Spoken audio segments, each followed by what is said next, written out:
Once again, happy Lord's Day. What a blessing to see you during our first Sunday of this year, 2026.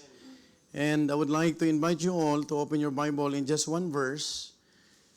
It's from our key verse where our theme was lifted up. Let's open our Bible in the book of Hebrews chapter 3, verse 14. Hebrews chapter 3, verse 14, and if you are there, please say amen. Amen. We will read all together this single verse as the Lord will continue to work in our midst. Let's read Hebrews chapter 3, verse 14. Read now. For we are made partakers of Christ if we hold the beginning of our confidence steadfast unto the end. Allow me to read once again, and after this, we'll go to the Lord in prayer. The Bible says again, for we are made partakers of Christ if we hold the beginning of our confidence steadfast unto the end. Let's go to the Lord in prayer. Heavenly Father, thank you once again, Lord, for this wonderful privilege that you have given to us to worship you in spirit and truth. I pray, Father, that you will continue to sanctify our hearts, our minds, our souls, O God. If there are sins that could hinder our worship, O Father, please be the one to forgive us, sanctify us, as we desire, Lord, that we could worship you in spirit and truth, O Father. Lord, have mercy upon your servant, O God. Use me, Lord, as a channel of blessing, and help me, Lord, to preach thy word with boldness, clarity, and sincerity, O God, that I could be a blessing to your people. And even, Lord, we are so grateful, Lord, for the past year that you have entrusted to us. And we're looking forward that you will continue to give us victories and great courage, Lord, to continue on as we would like to remain steadfast this 2026, O Father. Lord, be the one to bless your people, O Father. Meet the needs of your people, O Lord, and help me, Lord, to be a blessing to even, Lord, to our visitors that we have, O Father. Lord, may you continue to guide us. May you continue to bless this church as we continue to entrust everything to you. In the most mighty and powerful name of the Lord Jesus Christ, we pray. Amen and amen. Please be seated. The first step into a new year is always confident. We are all hopeful for the year ahead. Wala pong nagbagong taon na wala pong inaasahan na mangyayari. No one hesitates on January 1. We welcome the year with goals, with promises to self, with plans ahead. You know what? Some of our brethren are planning to go back to the Philippines for furlough. And there's no wrong with that. Especially, may mga kapatiran po tayo na marami pong ginagawang plano, especially kung paano nila kapatid tatahakin yung buhay na meron sila ngayong bagong taon.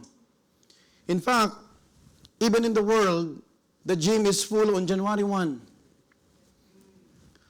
The planners are sold out. The calendars are hung on a door. Financial goals are written. Maybe some of you, may sinulat kayo na goals na this year, I will save 10,000 euro. Devotion plans and Bible reading plans are printed most even every January. So marami po sa inyo, maaaring nag-request na mag-print ng Bible plans. How to read the Bible for 365 days. Spiritual goals are jotted down. Lord, I want to have 3 souls this year. Even vitamins and skincare products are selling fast. Do you know that every January, ang pinakamabenta sa lahat ng mga beauty care or products? Because many people are desiring, I will take care of myself more this 2026. We fill ourselves with hopes and plans. We start excited dedicated, and motivated. But come February, we miss 1 or 2 sessions. I hope nakaka-relate kayo. Come by March, the motivation dips. By June, we barely kept what we initially planned, and from July onward, we go back to basics. To what we are used, to what we promised we would change. Yung iba sa atin, hindi nakarating sa kalahati na gawin yung mga resolutions.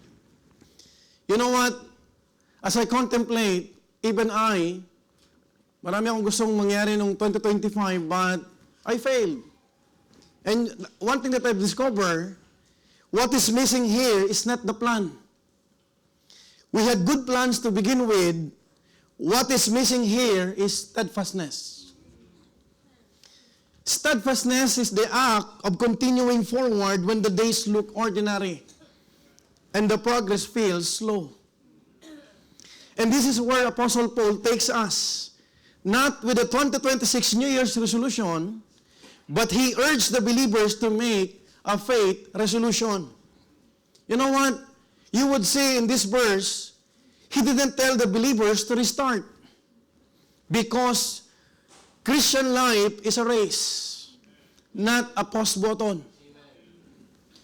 He did not tell the believers to manifest, because the Christian life is not about becoming something new every season.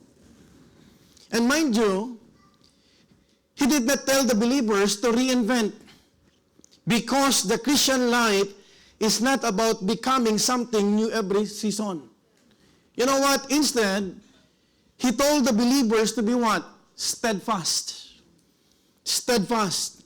And today, we will understand through the scripture why steadfastness is needed. Kanina nagtatanong si Sir Yana, bakit kaya steadfast? Don't be afraid about this theme. Because we need to be steadfast. And unlike our New Year's resolution, it should not be just from January to March, but all the way through. As the Bible says, unto the end. Brethren, my dear beloved brethren and visitors, allow me to preach a message entitled, Steadfast for the Year Ahead. Steadfast for the year ahead. Now, let me submit the why, not only the why, the how, and when of steadfast for the year ahead. Number one, let's talk about the position of steadfastness. Let's talk about the position of steadfastness. Don't worry, because our message for this morning is very short. And we'll just expound a single verse in verse 14. The Bible tells in Hebrews chapter 3, verse 14, I want you to notice the first phrase of this particular verse, for we are made partakers of Christ. We are made partakers of Christ. Now, if you remember, last December, I preached Hebrews twice. Do you remember that? It is strongly suggested that the recipient of the Hebrew book is the Jewish Christians living in Italy, or at least living under the Roman rule. Because during the time of Apostle Paul, the Roman Empire is the greatest or the most powerful empire. Their problem was not apostasy, like the Galatian believers. Not even worldliness and carnality, katulad ng mga mananampalataya sa Corinth. Their problem was not apostasy, not worldliness and carnality.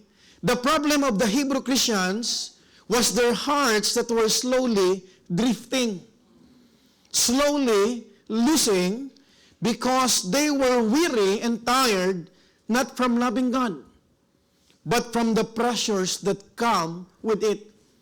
You know what? Hindi madali ang maging Kristiyano.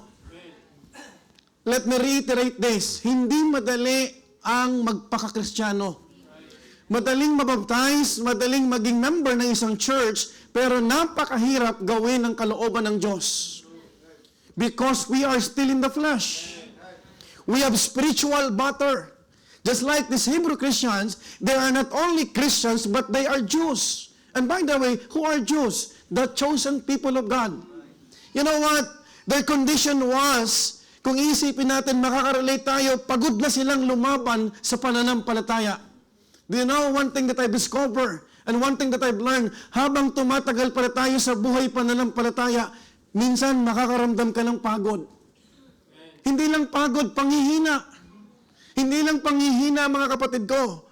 Mahal nila ang Diyos at ang gawain ng Diyos. Pero patuloy ang pag-uusig sa kanila at sa kanilang pamilya at ari-arian. It came to a point, I've mentioned this many times during December, na yung mga mananampalataya sa Hebrews, kahit yung kanilang ari-arian, they were what? Taken. To the point, kapatid, na hindi lang emotionally battered sila, hindi lang spiritually persecuted sila, kahit yung kanilang material possession ay nakukuha. Because of what? Persecution. You know what? They came to a point where they thought to themselves, maybe quitting will put an end to my suffering. Just like some of us. Minsan, mahirap isipin, kapatid, na papasok to sa isipan natin, ano kaya tumigil na lang ako sa paglilingkod sa Diyos. You know what? This is where Apostle Paul was standing. At ang posisyon ni Apostle Pablo, sabi niya, we are made partakers in Christ. The word partakers, my dear beloved brethren, here is from the Greek word metikoi. The word metikoi means sharers, participants, those who already are joined to Christ. Sa Tagalog, kapatid, ang pinakamalapit na translation ng metikoi, ibig sabihin ng tinatawag na partakers is kabahagi. Kabahagi. Apostle Paul does not tell them that the pressure is about to end. He reminds them of where they stand while it continues. I would like to remind you and I would like to encourage you this morning that we are partakers with Christ. You know what? If you would notice, kapatid, sabi ng Bible, we are made partakers in Christ. In a company. Sa mga pinagtatrabuhan natin. It is easy to tender a resignation if you are an employee.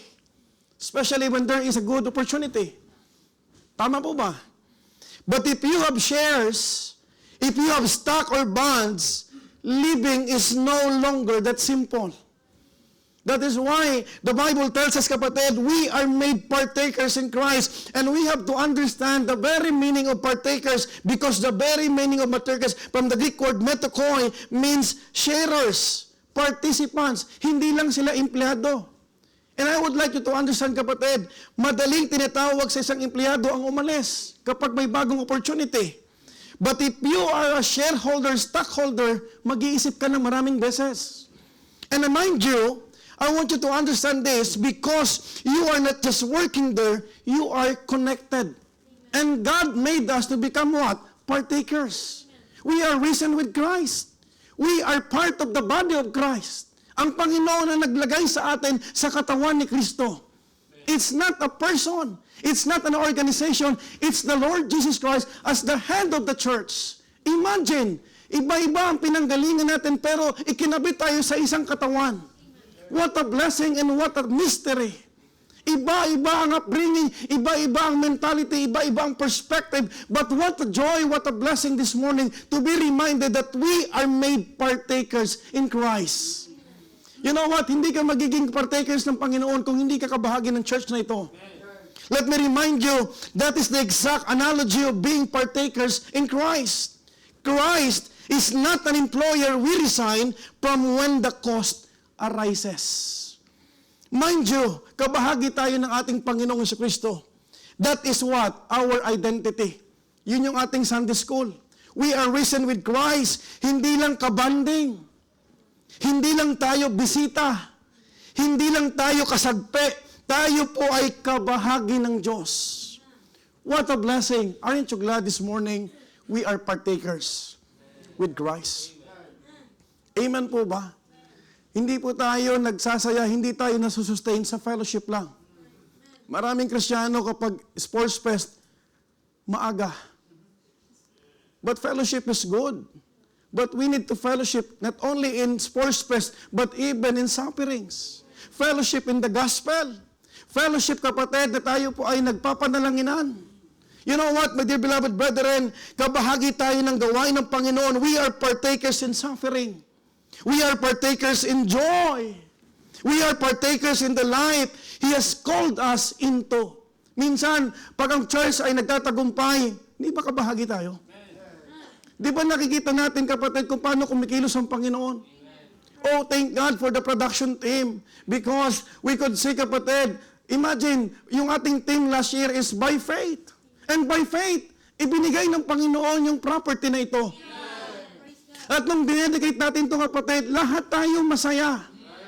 Lahat nakita natin yung provision ng Panginoon, protection ng Panginoon, because we are made partakers in Christ. Let me remind you, hindi lang sa joy, because in 1 Peter chapter 4, verse 12 to 13, Apostle Peter says, Beloved, this is for the brethren. Think not strange concerning the fiery trial which is to try you, as though some strange thing happen unto you. May mga dumarating sa church na hindi natin nakaling darating. Tama po ba? And this is part of the trials. Folks, in verse 13, I want you to notice this phrase, but rejoice, inasmuch as ye are partakers of Christ's sufferings, that when His glory shall be revealed, ye may be glad also with exceeding joy. You know what? Umaapaw ang kagalakan ko dahil nakikita ko pa kayong lahat, kapatid ko. It's only by the grace of God. Umaapaw ang kaligayahan mo, kapatid, because the leaders are still there, intact. Maraming churches na giwahiwalay na. Maraming pastor sumuko na sa gawain ng Panginoon. Maraming matatapat na pagod, hindi kinaya yung pressure. Marami, kapatid, na wala sa kalooban ng Panginoon. But let me remind you, it is because we are made partakers in Christ. We need to be steadfast. And folks, this is what Apostle Paul is trying to tell us in this particular verse. My dear brethren, we must be rooted in who we really are in Christ. Because if we forget who we are, we will always question whether to stay. This is your family. Amen. This is our spiritual family. Amen. Brethren, outreachers, you are still part of this family. Amen. Don't think that you are a separate church. No. Amen. Malta, Rome, UK, Netherlands, Croatia, saan ka man, kapatid, if you are part of this church, you are part because God made you partakers in Christ. But we are not saying, kapatid, na habang buhay nandyan kayo. What a blessing kung makita, kapatid, na ang bawat church lumalago. Yung bawat outreaches, kapatid, nakikita natin, kapatid, who would have thought that this last year, kapatid, meron ng sariling worship place ang Malta. Who would have thought that the Amoria family, kapatid, was being used by God to what? To secure the registration of the church. Bakit ito nangyari, kapatid? Because God made us to become a partakers. Kung hindi, kapatid, nilagay tayo ng Panginoon sa bawat isa, kapatid, hindi, kapatid, ma-accomplish yung gawain ng Panginoon. Because if we will forget that, we will always question whether to stay. Kapatid, let me remind you, sa pamilya natin, hindi natin tinatanong, magiging kapamilya pa ba ako? May mga pagsubok. May mga problema, but you are still part of that family. Folks, the position of steadfastness does not lie on who we are in the church. Hindi na pinag-uusapan dito, ano yung posisyon mo, ilang taon na tayong tumatagal. Ang pinag-uusapan dito, pamilya natin ito. Why? Because God made us to become what? Partakers. That is why, if a church is a loving church, lahat ng tinatawag na misunderstanding, problema, failures, kapatid, naayos. And it becomes a boosting things sa bawat isa. The Hebrew believers are not being asked to remain because of obligation or loyalty to a system or attachment to a ministry. They are called to steadfastness because they are partakers in Christ. Question. Do you understand that you are part of the church? And the one who put you in this church is not me. It's the Lord Jesus Christ. They're called to become partakers in Christ. Do you want to be steadfast this 2026? Do not just begin with effort. Do not just begin with discipline or resolve. Begin knowing your position. Not in the church, not in the company, but in Christ. Because kung alam mo ang posisyon mo sa Panginoon, teka lang, I'm a child of a king. Ang nagligtas sa akin, hindi si Preacher Noli.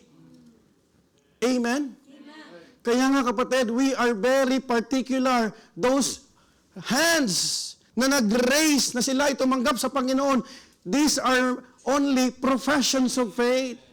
Because we are not the Savior.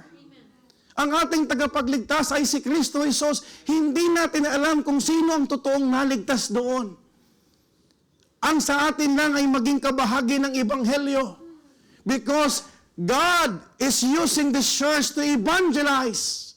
Not only Milan, but even in the parts of Europe. By the grace of God. You know what, mga minamahal ko, if there is a single most important identity that we can have, is to be this, to be partakers in Christ. Maging kabahagi tayo ng gawain ng Panginoon. Aren't you glad that you belong to a sound church? Aren't you glad that even this church is not a perfect church because there's no such thing as perfect church? Yung pastor nyo imperfect. Yung pastor nyo mahina. You will not hear from me that your pastor is a strong pastor, a brilliant pastor, kasi walang totoong kapatid na malakas. It's all about the grace of God. It's all about kung ano man ang na-accomplish natin, it's because God is extending grace to all of us. Imagine kapatid kung yung Panginoon, yung head ng tinatawag na church na to, nakikita niya, wala na, nanghihina na ang aking mga anak. It is only Jesus Christ who is thinking right. That is why we need to remind ourselves that God made us to become partakers in Christ. Kung ibabahagi tayo kapatid, kung kabahagi tayo ni Kristo, malinaw kung saan tayo nakatayo. Kung kabahagi tayo ni Kristo, malinaw kung ano ang ating pinanghahawakan. Are you still holding this Bible? Are you still following the biblical standards kahit sa pananamit? Kahit sa pagmamahal sa kaluluwa? I thank God because Bethany Milan is still pursuing the main thing. I am thankful to the Lord because may bunga yung ating mga outreaches. Look at Sister Cheryl. She decided to follow the Lord. Look at Brother Justin. They are not perfect people. Pero nakikita natin kapatid, may bagong buhay, may nababago pa rin. Look at Brother Joey. Look at those people kapatid na dinagdag ng Panginoon. Imagine, 3 years ago, saan nagsimula tayo kapatid? We are not thinking about outreaches. Because the vision of God is clear. Amen po ba? Ang pinag-uusapan natin, tayo. But when God opened the door of opportunities, lumawak yung gawain ng Diyos. And He is allowing us, He is giving us to become partakers in Christ. Nagiging partaker tayo paano masustain doon. Nagiging partaker tayo yung mga preachers natin kung paano nangangaral ng tinatawag na salita ng Panginoon through Zoom Bible Study. Nagiging partaker po tayo para ma-encourage. What a blessing to hear from our Malta brethren. They are still excited to go back. Ibig sabihin, nakita nila kapatid, how sincere we are. To shake hands one another. To accommodate to yung transport ministry, nagtatrabaho, yung mga kapatiran, nakikipag-fellowship tayo with sincerity. My dear beloved brethren, kung kabahagi tayo ni Kristo, malinaw kung bakit tayo nananatili. In 1 Corinthians 10 verse 17, ang sabi ng Bible, for we being many are one bread. I want you to notice this, and one body. Whose body? The body of Christ. For we are all partakers of that one bread. Jesus Christ is the bread of life. He is the body. Na kapatid, we are so privileged dahil nung tayo'y naligtas, yung mystery na to, hindi pinakita kila Moses, kila Abraham, what church is all about. Imagine kapatid, lahat ng mga prophet na magigiting like Prophet Elijah, Prophet Jeremiah, hindi alam kung ano yung church. Hindi nila naging head si Jesus Christ. Tama po ba? Pero nung tayo dinagdag ng Panginoon, we are little by little understanding the plan of God for this church. Meron pala akong purpose bakit dinagdag ako sa church na ito. You know what, brethren? We are partakers, not associates.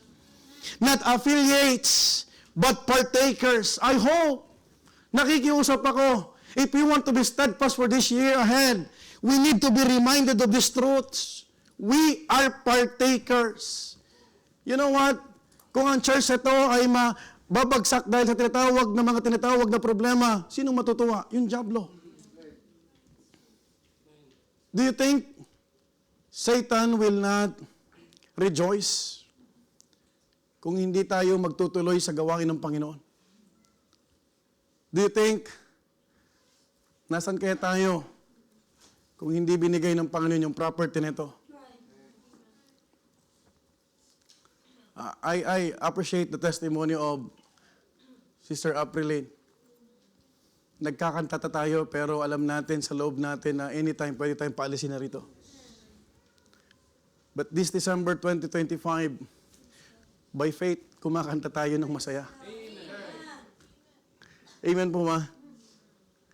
And allow me to reiterate,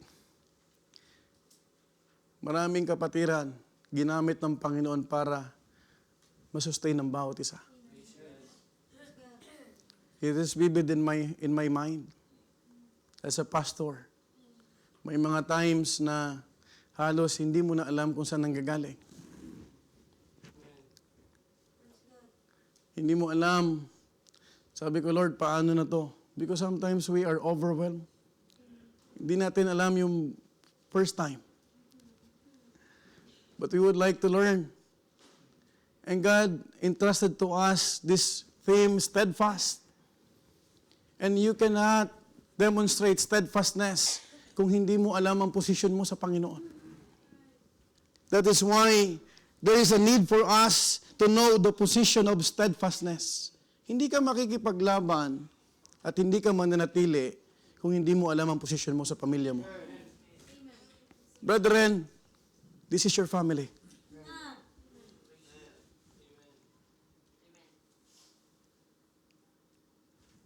Maybe I am your pastor. I am always standing behind the pulpit. But let me remind you, lahat tayo ay kabahagi ng church na ito. I am also a member of the church. And we are all servants of God. Thank God because someday there will be one pastor only. No Pastor Nable, Pastor Paul Chapel. No Pastor Omar. But we have Pastor Jesus. Hello? Lahat tayo ay magkakapatid sa Panginoon. And as we given the chance, the opportunity to serve the Lord, let's be steadfast. Let's remain steadfast for the year ahead. Folks, that is the position of steadfastness. Are you following? Amen. Number 2, let's talk about the practice of steadfastness. Look at the next phrase. For we are made partakers of Christ. I want you to notice this phrase. If we hold the beginning of our confidence. Just pause for a while and try to contemplate the importance of this phrase.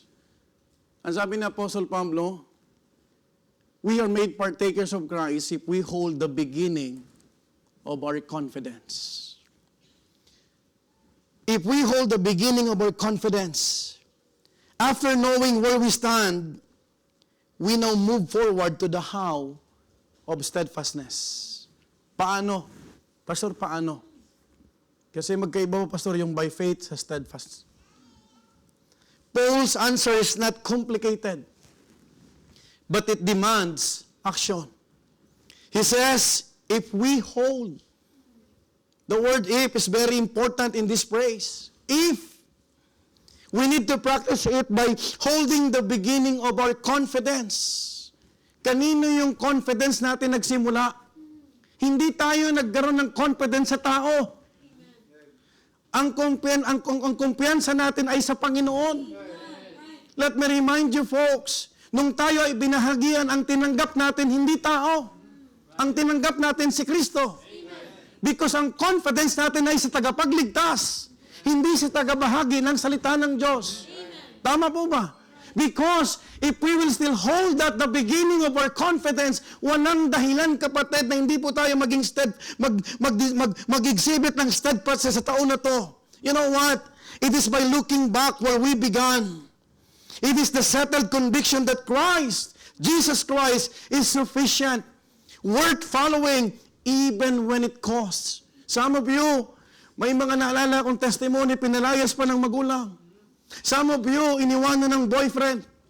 Some of you, kapatid, nung naging Kristyano ka, nag-decide ka na tanggapin at maglingkod sa Panginoon, iniwasan ka ng mga kaibigan mo, at kahit mahal mo sa buhay, hindi mo na nakakasama sa mga fiesta, sa mga celebration, because you have decided and you have put your confidence to Christ. Let me remind you, the practice of steadfastness is very important.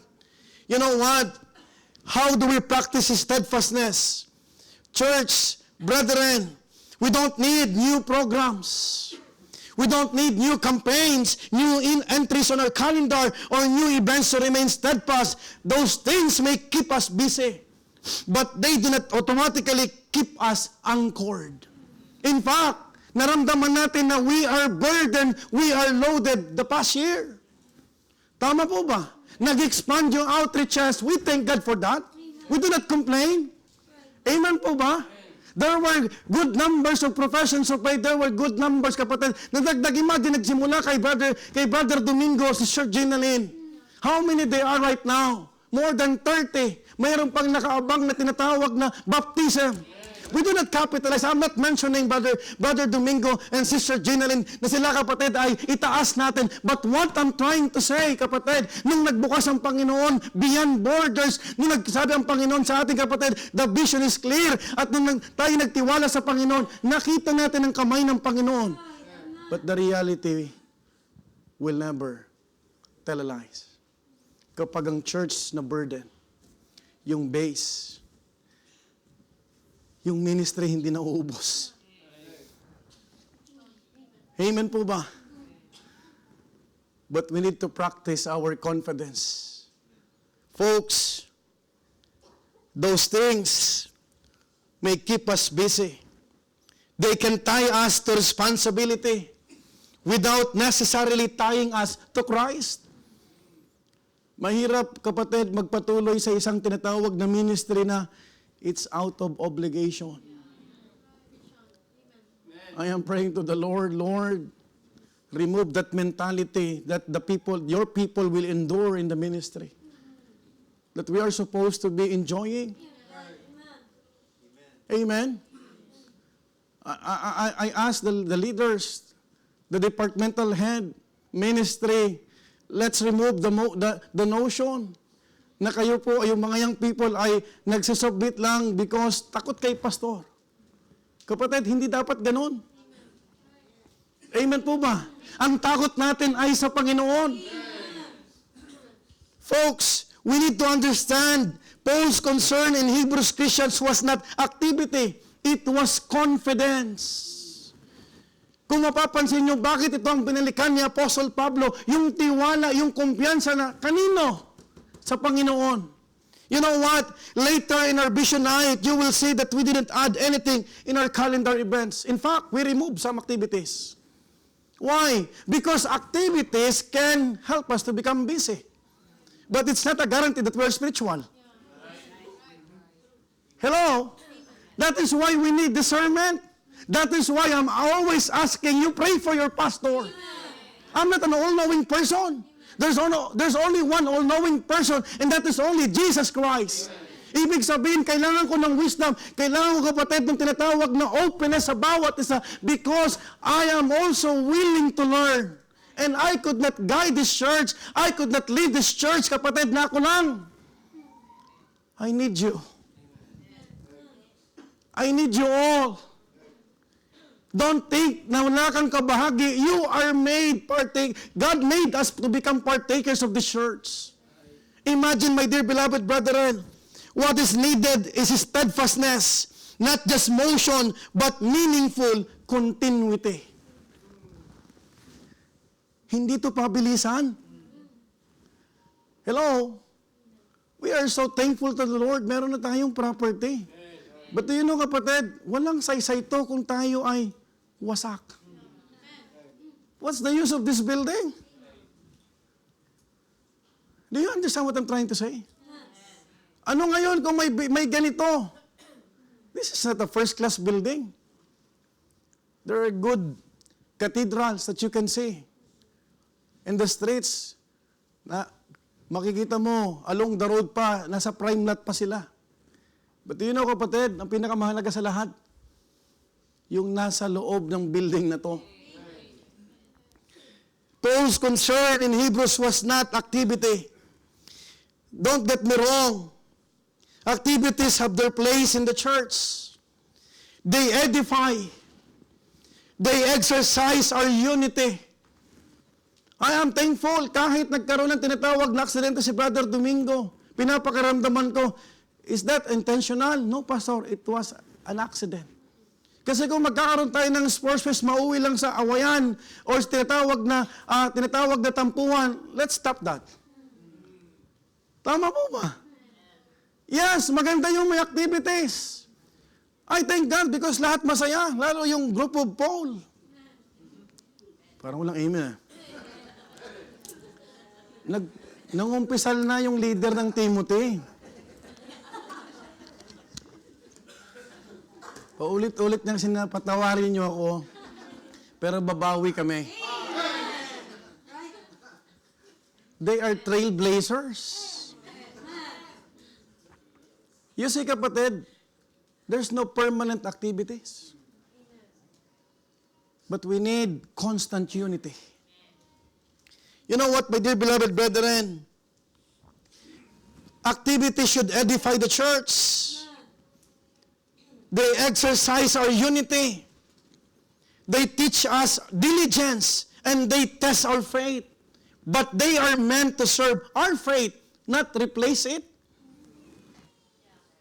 Hello? Hindi ibig sabihin marami kang ginagawa, okay ka. Walang katotohanan, mga minamahal ko, na pag-busy ang church, halos wala nang tulog, halos yung mga mata natin may ganito na, pero bagsak-bagsak tayo kahit yung emosyon natin. Pilit na lang. Sir, by faith. I don't think that's the plan of God. The plan of God is for us to enjoy the manifold grace of God. And when we say manifold grace of God, it speaks about partakers of joy. Not only of joy, partakers of sufferings. Alam mo, kapatid, mahirap naman na magiging kabahagi lang tayo sa saya. Pero alam mo, ibang experience, nakabahagi ka sa lungkot, sa saya, sa liwanag, sa dilim, at sa bagong pag-asa. That's why we need to remind ourselves, what is my position before the Lord? I'm not talking about leadership or ministry heads. I'm talking about who you are before the Lord. Because if you are settled with your position, you can practice your confidence. Folks, as a pastor, my personal prayer this year is not outward victory, but confidence in Christ that is settled inwardly. We can impress people. Hello? By the way, we don't need to impress people. We just need to express our gratitude to the Lord. Because if we hold to Him, steadfastness will follow naturally. Not just because it's our theme this 2026, but because it's right. It is the right thing to do before the Lord. You know what? Our text is very clear. For we are made partakers in Christ. Amen po ba? We have to remind ourselves that steadfastness is best practice in difficult times. Kapatid, Itong taon na to, hindi nangangako ang Diyos. Wala kang makikita sa pages ng Biblia na to, na itong taon na to, lahat ay smooth uli. But steadfastness is best practice in difficult times. Holding on to our confidence in Christ is best seen when we have no confidence in ourselves. Wala tayong dapat maging tiwala sa sarili natin. Kaya ko to. Nagawa ko na to. I've learned this. There are many good messages last year. Isang tumatak sa ating kapatid, the preaching of Preacher Anthony. Hello? Because ang kumpiyansa natin hindi sa sarili natin. Ang kumpiyansa dapat natin sa Panginoon. Let's go back to the first person that we put our trust. Bakit tayo nandito? From the very beginning, hindi pa tayo tapos. We're not yet done. The best is yet to come. Holding on to our confidence, mga minamahal ko, is really important. Why? Because steadfastness then is not seen when everything is working. But when everything is stripped away and Christ alone remains, the reasons we continue. Bakit ka nagpapatuloy? I appreciate what Sister Leonie mentioned a while ago. Ang alam namin, nandito kaming pamilya, bahala ng Panginoon bukas. Because our confidence is in Christ. It is better to trust in the Lord than to put confidence in man. Balikan natin to. We understand the position. We're talking about the practice of steadfastness. As we begin this year, God is not asking us to prove anything. He is asking us to continue consistently and confidently in Christ. Wala tayong kakayahang i-prove ang ating sarili kung wala ang habag at biyaya ng Diyos. To be honest, these are Christians all over the world who are on the verge of quitting in the faith. These Hebrews, ito ay isinulat sa mga mananampalatayang Hudyo, sa mga Kristiyanong Hudyo na gustong-gusto na nilang bumitaw sa pananampalataya. Those who are just on the thread, isang hibla na lang, wala na sa church. These are the real condition of the Hebrew Christians. Even pastors, ministers, and workers. But the solution is not to attend a revival conference.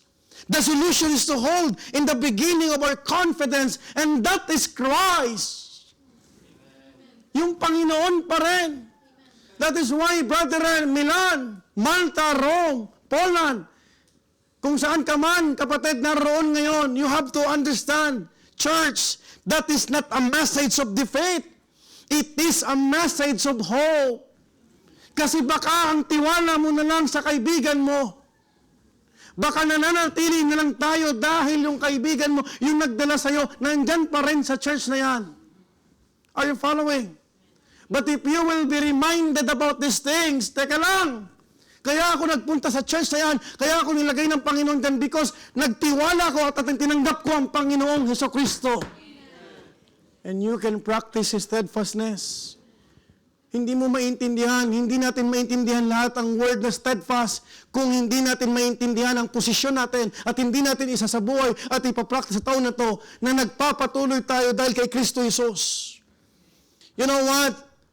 Because holding does not require new strength. It only requires a renewed grip on Christ. Hindi bagong Kristo ang kailangan natin. Isa lang ang Kristo. Kundi ang kailangan natin ay bagong hawak, bagong higpit sa hawak. Dahil hinahawakan tayong lahat ng Kristong tagapagligtas. You know what? God holds us firmly. But it is us who wants to let go of that grip. Kung mahigpit ang hawak sa atin ng Diyos, sana higpitan din natin ang hawak natin sa Kanya. Because hindi kapatid, makikita natin sa Panginoon na mag-give up ang Panginoon sa atin. Tayo ang susuko na humawak sa Kanya. Walang sinukuan ang Diyos sa atin. The very fact that we are still breathing, the very fact na nandito pa rin si Brother John Tuason, nandito pa rin si Sister Monet, nandito pa rin sila Sister Lisa, it's all because it is God who is holding them. Pero habang hinahawakan ka ng Panginoon, ka naman,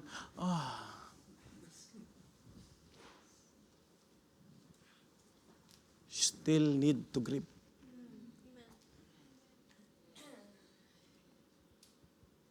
We need continuity. And we cannot continue if we don't have unity. Kapatid, that is what Apostle Paul is trying to the Hebrew Christians.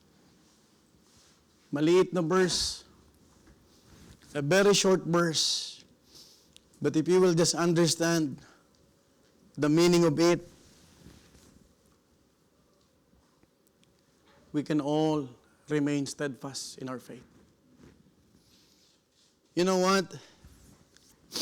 We are not called to start over this year, but to stand firm. Where God first planted our confidence. And if we do, God will sustain what we cannot. Preacher in charge, listen carefully. We have a transition in church. Hindi natin kayang i-sustain lahat ng tao. But God can. Hindi natin kayang gampanan ang lahat ng ministry, but God can enable us. Bible school, Bible college students, kung iisipin mo kahit anong organize mo, kapag dumating sa punto na nahihirapan ka, remind yourselves, Lord, it is you who called me. Because that is the only time that steadfastness can be very visible to your life. You know what? I challenge us, brethren, to practice steadfastness. Trusting that God will do more through our continued faithfulness. That through any new beginning of the year. Tama-tama to, bagong taon. I'm excited for winning souls. I am encouraged when people are asking, wala ba tayong soul winning? Ibig sabihin, it is already embedded in the souls of the people. Hindi na yung pastor, hindi na yung leaders ang nagsasabing, tara mag-soul winning tayo. Hinahanap na natin yung kaluluwa. Dahil sa pag-aakay ng kaluluwa, yan ang ginamit ng Panginoon kung bakit tayo nanditong lahat. Are you following? That is why we need to be steadfast. We need to understand the why, the how, and when of steadfast for the year ahead. Number 1, the position of steadfastness. Are you following? Number 2, the practice of steadfastness. And thirdly, the perseverance of steadfastness. Let's talk about the perseverance. In verse 14, I want you to notice the last phrase. We are made partakers of Christ if we hold the beginning of our confidence. I want you to notice the last phrase, steadfast unto the end. Steadfast unto the end. We have discussed the why and how a while ago. Now, we will discuss the when of steadfastness. When? Because knowing that we are partakers without steadfastness is merely knowledge. Knowing that we must hold without the willingness to endure is only information. I've said it, and I mean it. Hindi nangako ang Diyos na wala na tayong kakaharapin na problema. Ang sinasabi ng Panginoon, if we will go back to the first person that we ever put our confidence, doon tayo makakapagpatuloy. But our steadfastness has a duration. What is the duration of steadfastness? Kailan tayo, pastor, magiging matatag? Hanggang kailan to? Hanggang 2026 ba to ng December 31? Sir, brethren, the Bible says, it is unto the end. It is unto the end. Going back to our introduction, many are good starters, but not good finishers. Many begin with motivation, but when emotion falls, the desire to continue also falls. And I would like you to understand this. Steadfastness cannot be built on feelings, because feelings fluctuate. Steadfastness should be based on decision and surrender. I was tempted, to be honest. I was trying to browse a church looking for a pastor. They are asking what? Yung tinatawag na portfolio. Wala silang pastor ngayon. To be honest, hindi lang kayo ang natinag. There was a time in my life as a pastor last year. I was also considering, baka hindi na ako gagamitin ng Panginoon sa Milan. But one thing that I've learned, if you will surrender your will, hindi pala solusyon, kapatid, ang umalis sa tinatawag na problema. Because ang totoong solusyon, kapatid, hindi nakabase, kapatid, sa emosyon o sa masaya tayo. It's a decision. It is a surrendered life. I could submit my resume. I've been pastoring the church for 15 years. Yung isang nagsubmit, 3 years pa lang sa ministry. And let me tell you, kapag tayo, kapatid, ay nilagay ng Panginoon, hindi pwedeng nagkamali ang Panginoon dyan. Amen po ba? Kung ang Panginoon nagligtas sa atin, kung bakit ka nilagay dyan sa Malta, dahil gagamitin ka sa Malta. The question is this, nagpapagamit ka ba? Yes, you have talents. Amen po ba? You have gifts. You have resources. The question is this, ginagamit mo ba yan sa biyaya ng Panginoon? You will not learn steadfastness in your life if you will not make a decision.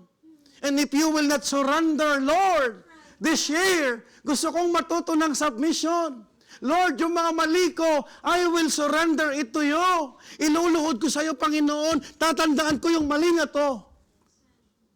That's the only time that you could say that you are remaining to being steadfast.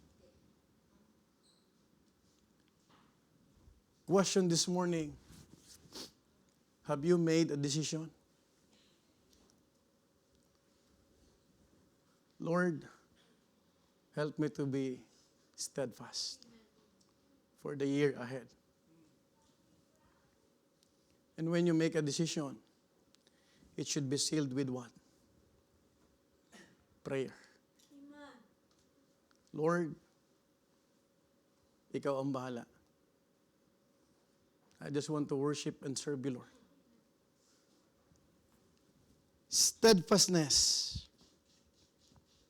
should be based on the decision. Wala naman yan pinagkaiba nung nagpakasal tayo sa asawa natin. Pag nagpamilya ka, wala nang sulian sa biyanan.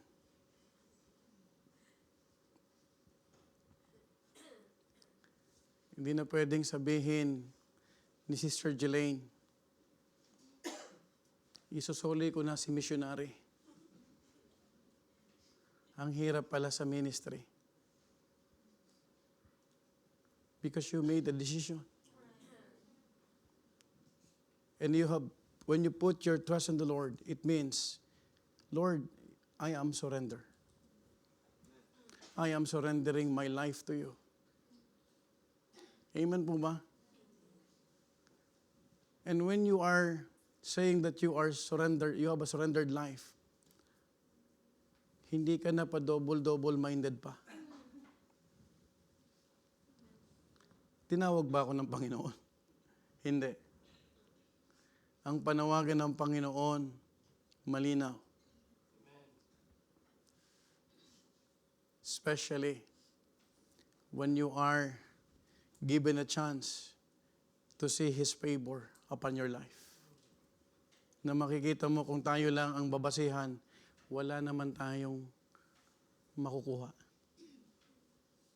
Wala tayong mararating. Right? Kung tayo lang. You know what? We do not make New Year's resolutions that are meant to last only for a year. Because true resolve has no expiration. If we desire to eat clean, live healthy, or be more financially wise, those desires are not fixed to a calendar year.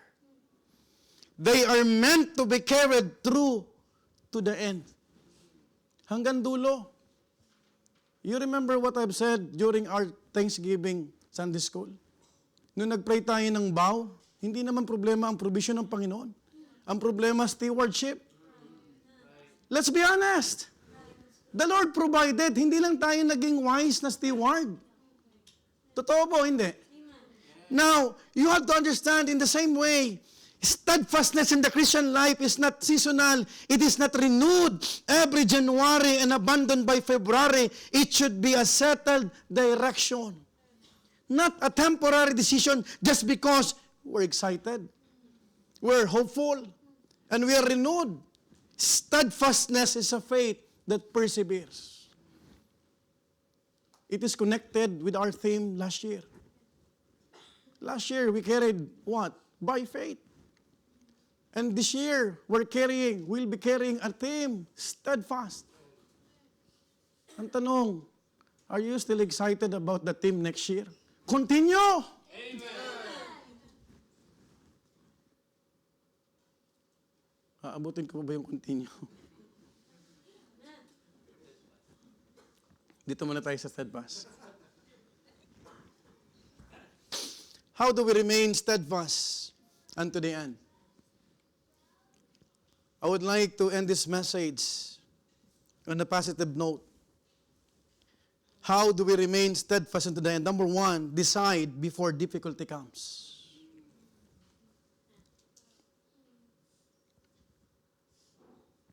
Steadfastness is a settled choice, not a crisis reaction.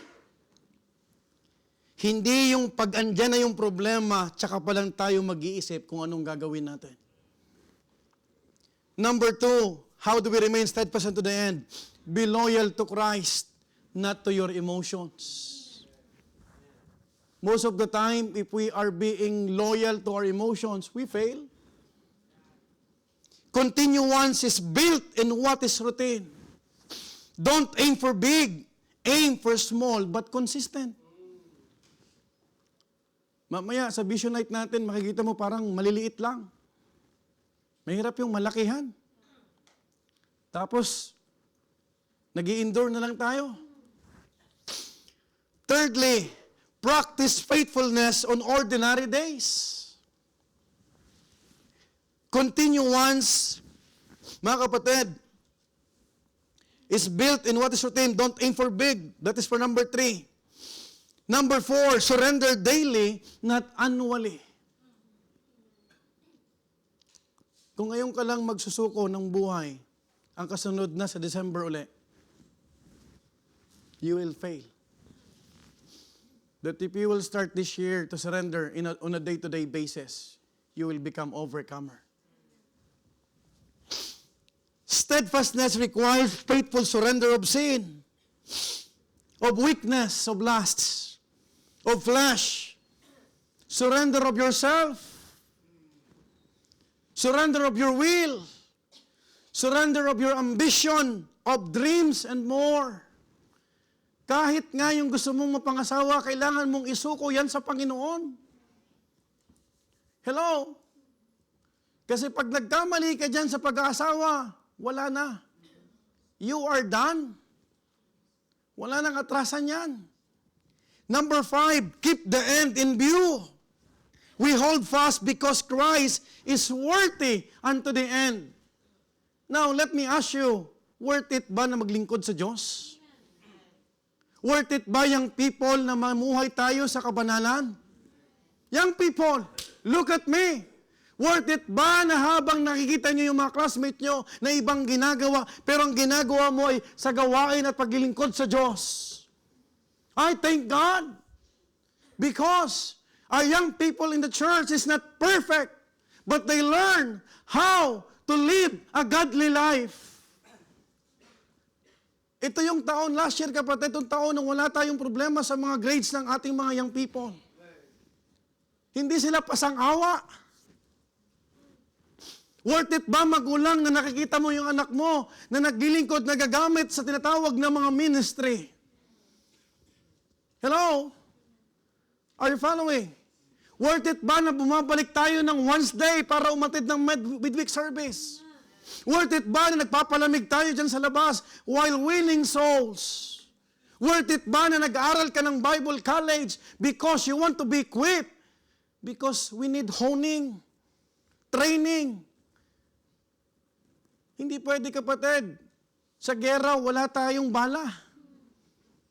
Are you following?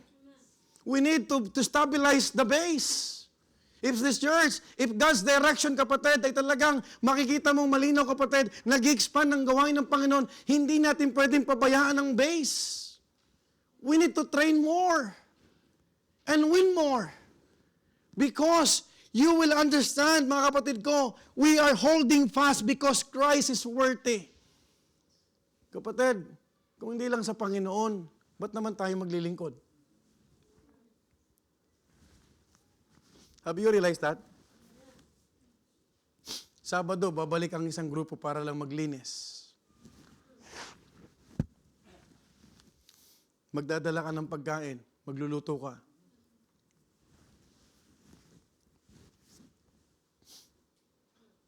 It's because we understand it's for the Lord. Kung hindi lang kapatid sa Panginoon, ba't ka pupunta sa hospice ministry? Pwede mong sabihin, makakuha pa ng sakit ang anak ko dyan. Sometimes, naisip nyo ba na pwede ka ma-expose sa sakit? But for those people na nakakarinig ng good news, sapat na ang pagod. Amen? During the cantata, we have seen the power of God. Sipin mo, ilang taon na tayo nagkakantata tapos umaalis lang yung mga Italiano. But this time, God gave us the wisdom. Amen? Amen? Tinatanong ko yung choir, gusto niyo pa? Gusto pa namin. It means they are not being obligated. Mahirap tumunog, Sino yung flute? Si Julia, ubos na yung hangin. Di ba? Lalo pag nakita yung nag-violin si Brother Jacob. Aba, tanungin mo si Brother Jerry, pag gumagano siya, napapagod yan. Kaya yung kanin daw papadami.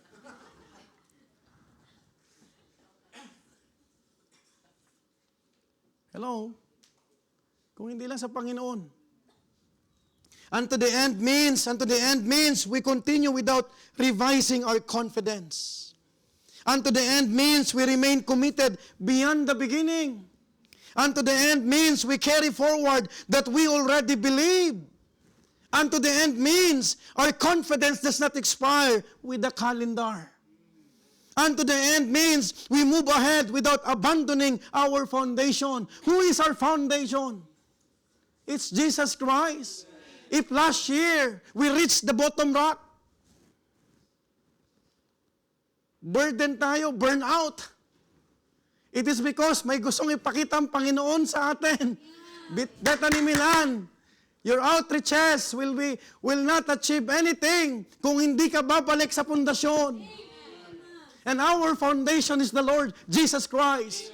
That is why boasting should be an alien word for the church.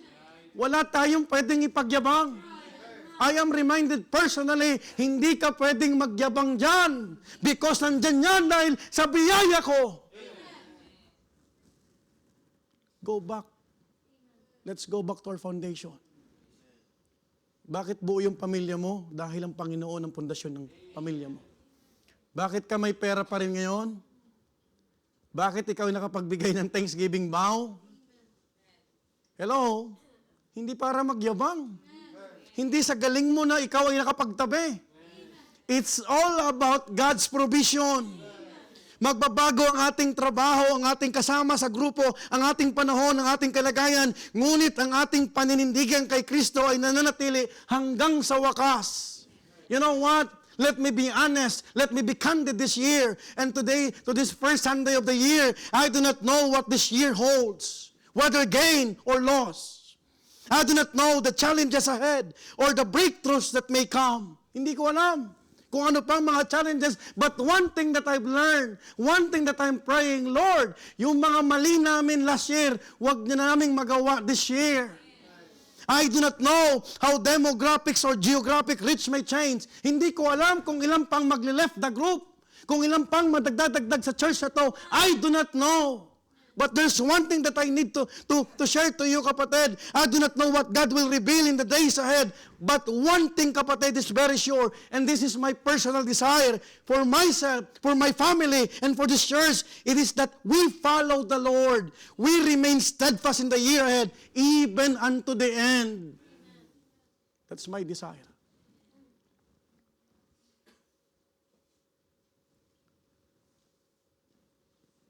Pag tinitignan ko kayong lahat, it reminds me about the grace of God. Amen. Hindi madali yung pinagdaanan natin. Do you know that? The church did not experience a plateau moment. Do you know that there are only two things will happen? If not for the grace of God, it's either bumulusok ang church, or if we will remain steadfast, we will rise again.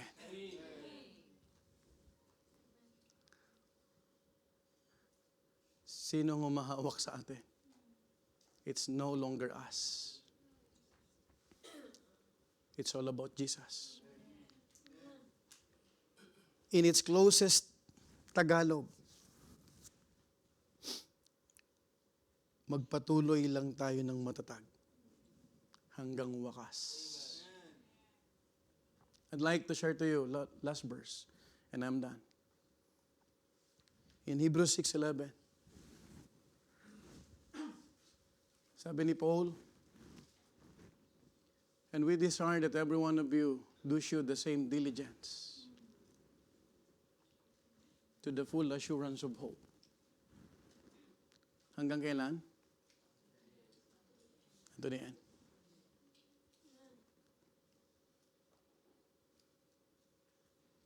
Our service to the Lord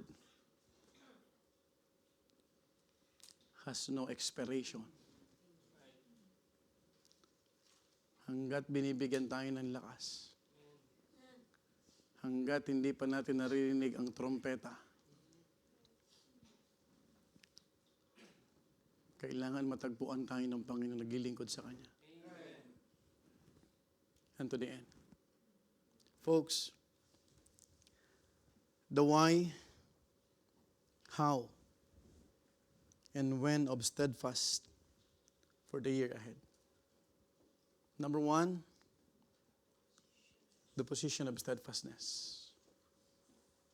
I hope we will understand our position. We're not talking about ranks, authority. We're talking about the identity with Him. The practice of steadfastness.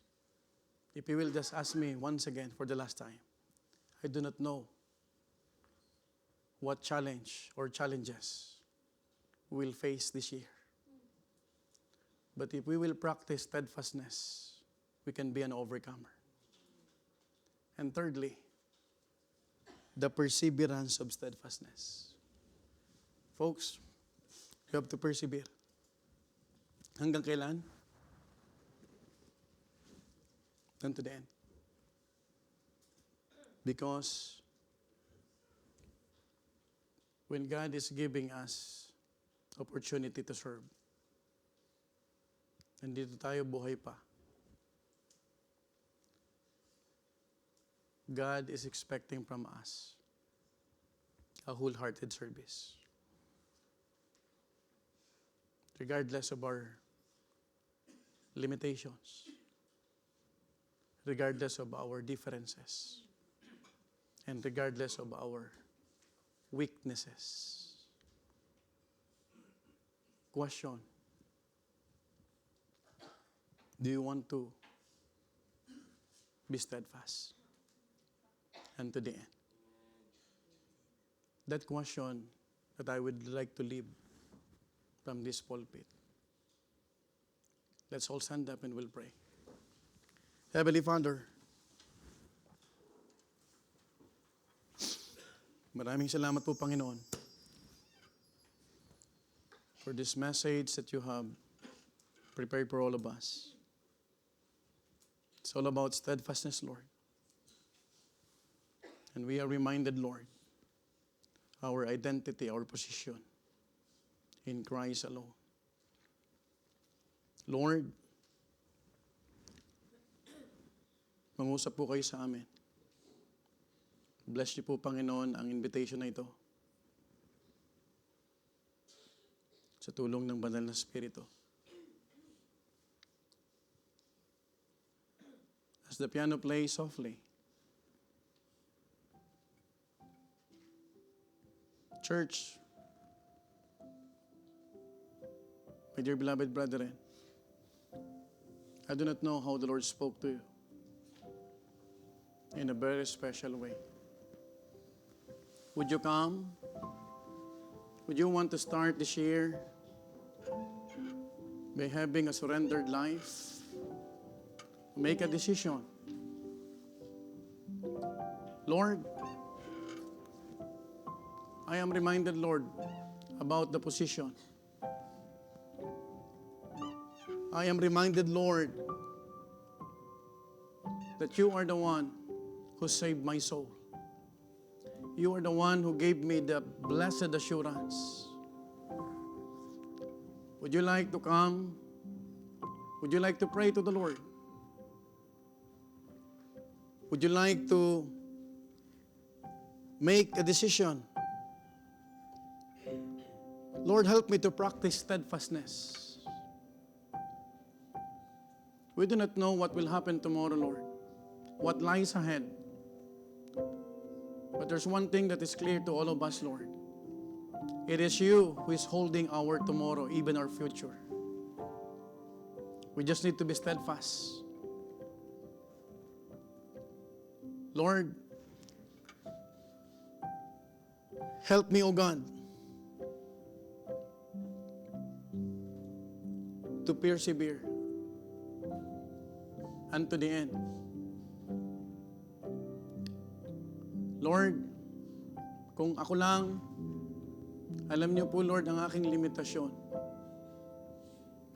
Kung ako lang, Lord,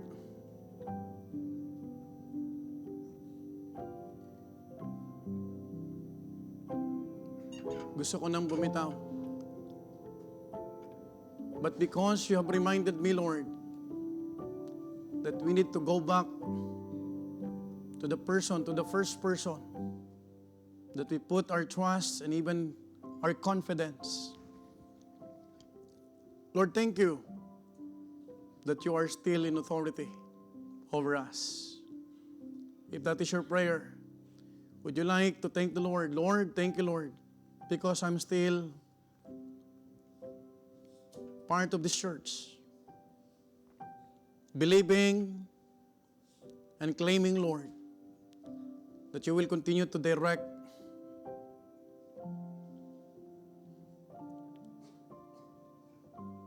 every member of this church, O Father.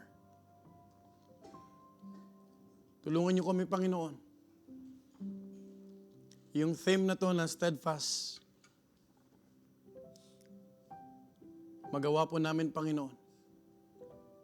Help us to experience, Lord, even in the times of difficulties.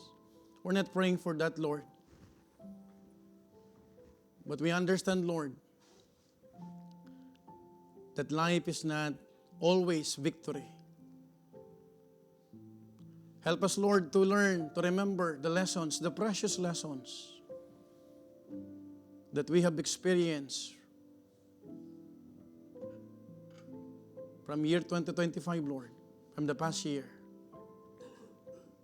Help us, Lord, to recognize your sovereign power.